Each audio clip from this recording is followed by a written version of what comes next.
കുറച്ച് കാര്യങ്ങളൊക്കെ ഉപസരിക്കാണ്ട്. എന്താണ് മകനെ, നീ പറഞ്ഞുകൊള്ളൂ.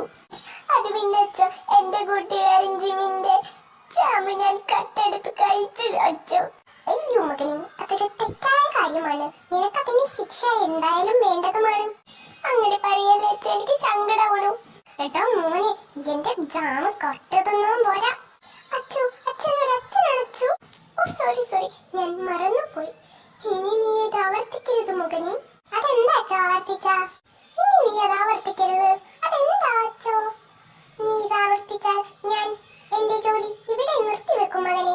നിനക്ക് ദുഃഖിക്കാനേ നേരമുണ്ടാകുള്ളൂ. പിന്നെ എന്താണ് ഉണ്ടാവുക എന്ന് നിനക്കറിയാലോ.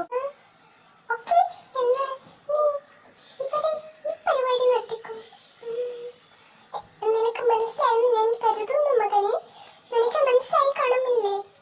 എന്നാൽ നമുക്കൊന്ന് കെട്ടിപ്പിടിച്ചാലോ?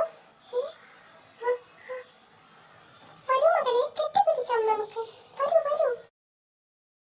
എടാ തെണ്ടി മകനെ, ഞാൻ വീട്ടിലേക്ക് തന്നെ തിരിച്ചു വരുന്നതാണ്. നീ ഇത് ഓർത്തു വെച്ചോ.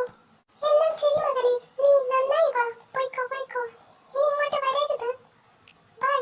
പൊക്കോ പൊക്കോ, വേഗം പൊക്കോ. പോയോ? ഇങ്ങനത്തെ തെണ്ടികളെ കൊണ്ട് തോറ്റു. അങ്ങനെ അത് പോയി.